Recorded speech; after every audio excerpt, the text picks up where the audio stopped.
There, miss. You see, the heterodynes are feeding back into the stimulus reaction activators. Oh, that's good. No, lady, that's bad. From now on, I don't think there'll be the slightest trouble with your robot. Well, I'll have Rollo get your hat. Yes, ma'am. Rollo, get. Open the pod bay doors, Hal. I'm sorry, Dave. I'm afraid I can't do that.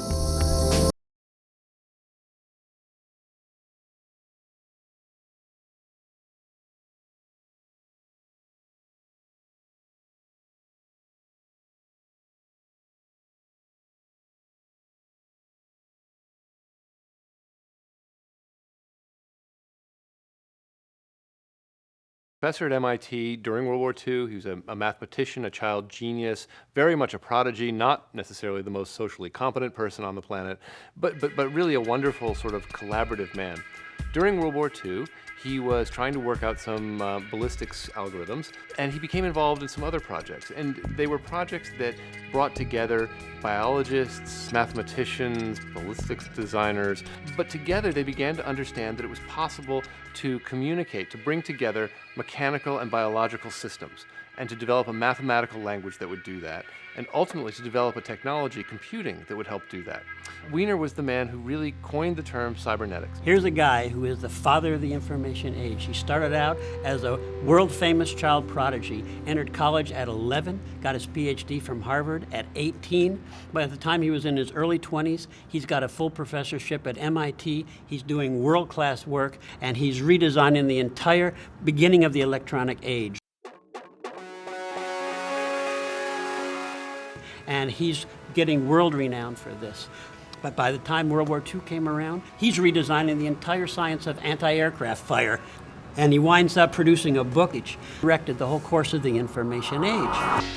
And right after the war, 1946, really, after Hiroshima, he swore that the atomic bomb had changed him forever. He would never do another lick of work for the military, for the government, or for any private corporation.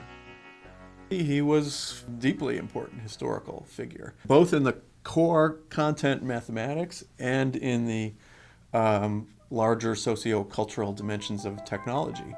Gave it a kind of broad view and, the idea that the world is a system and the world is composed of lots of little systems and is in some way the most important technological idea of the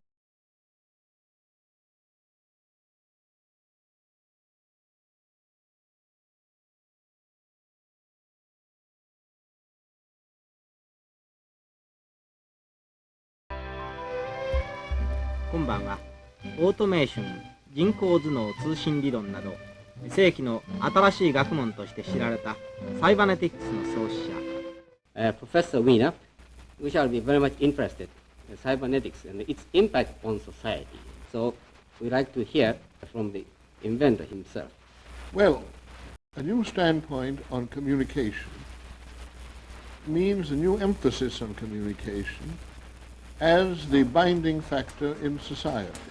The same study of organization that will give us more information about what happens in the living body will give us more information about what happens in society.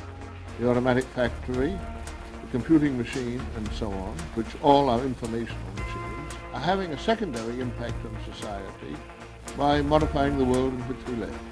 Anything that changes the condition of society must be considered as a factor for good or for bad, and generally both for good and for bad. Already, I should say, the mere possibility of making the automatic factory has changed our economic world more than we realize. These may be healthy and they may be dangerous. They will only be healthy if we know enough about what is happening to be able to avoid the dangers and know enough to turn cybernetics to human welfare. I think Wiener thought it was going to be a universal discipline, a universal science, the science of everything. Because he thought in mathematics, he had found a language that literally spoke about everything. Everything being the human body, being the machine, but also being social systems. Wiener talked about cybernetics as the science of control through communication. If you think about that, it's an interesting shift from other kinds of control.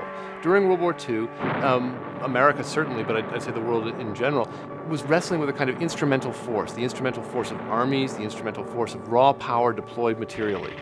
Communication offered an alternative to that.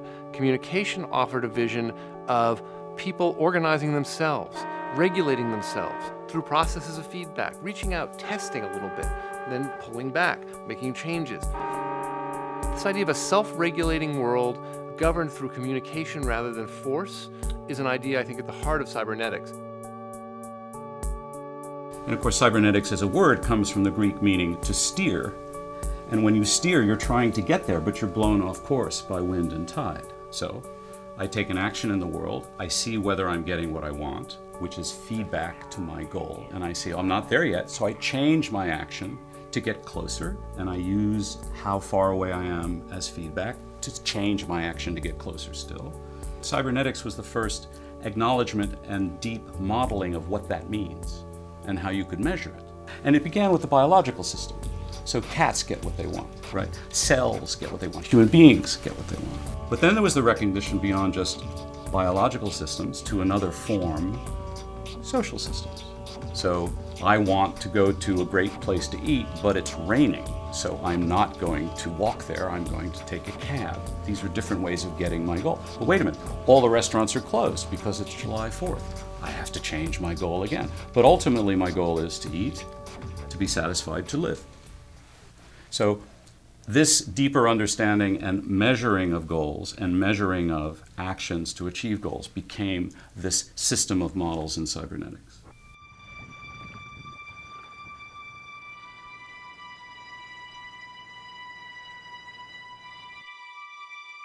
The seeds sown by cybernetics have grown into all sorts of subfields, but the sense of a world-changing paradigm has gone.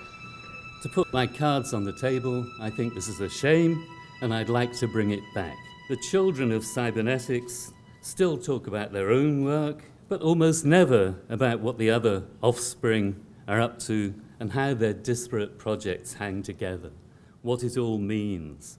They were interdisciplinary implosions of many fields: maths, engineering, brain science, psychology, psychiatry, the arts, philosophy, anthropology, sociology. Norbert Wiener, the great anti-disciplinarian who followed his ideas wherever they took him, would not be pleased with this. I think that cybernetics, both as a word and as a practice, was in some sense a victim of its own success. I think, by the way, that it's coming back now. Certainly there's a wave of scholars really interested in cybernetics at the moment, and there's a sense among a number of us that cybernetics is actually a core cultural taproot to the way we live now, not only because computers have become distributed, but because of the kind of communication-centered collectivism that Norbert Wiener advocated has become a way that many of us actually live now.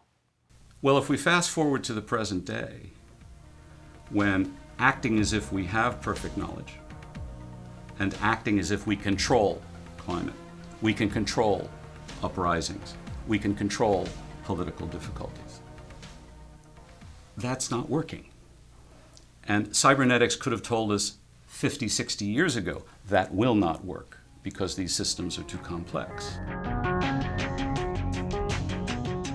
Technology, in its drive for efficiency, is making conditions that are incompatible with human beings. Norbert Wiener thought about that kind of thing.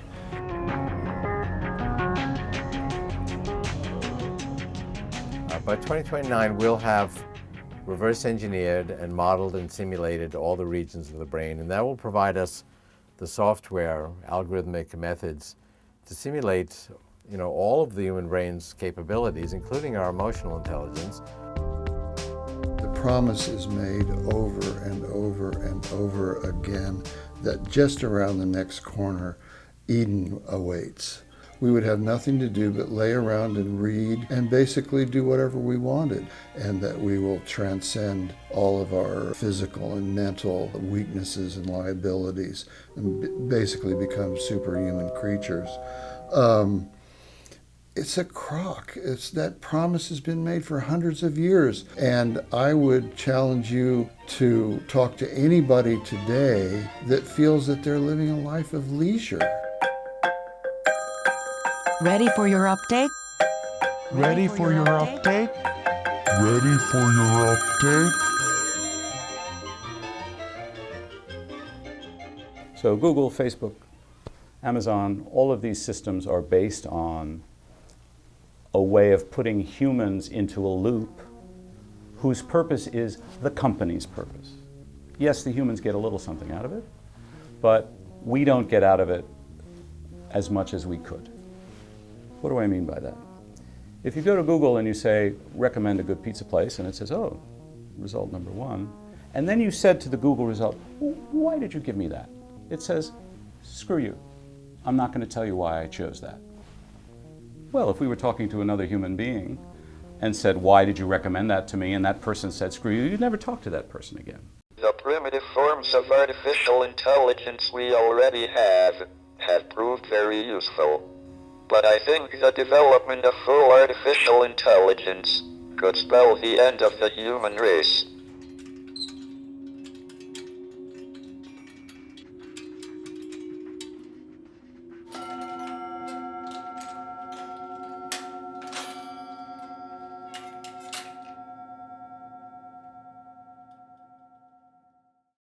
The problem I have with the famous technologies of today, the platforms, is they started from the zeros and ones. They started from the digital world, not the analog world of experience and action, but rather, what can we do with this technology? Oh, we can build something really complicated. Oh, we can build the ARPANET and then the internet. And then we can pass this stuff back and forth. And then we can act at a distance and buy things for our Aunt Rose in a distant country with a single click. Big deal. That's trivial compared to helping me live a better life, helping me understand myself better, helping me to know more things. And that's what cybernetics is about. I'm convinced that however great the benefits we get from computing, that we've passed up on the most important of Wiener's ideas, and that we should be drawing on those ideas and thinking about what kind of society we want, what kind of economic equality and fairness, what kind of international relations, what we should be teaching to our children about the world they live in, how we should be treating our planet. We have great creations in our technology, but what we are is a living thing. What we are as human beings, the interconnection of our minds, our nervous system, our brains, our capacities, those are living things. They can grow or they can die. And the humanity in every single person is our greatest gift. And unless we understand it, we can't save it. Unless we understand it, we can't cultivate it. Unless we understand it, we will lose it. And that is essentially what Norbert Wiener was trying to tell us.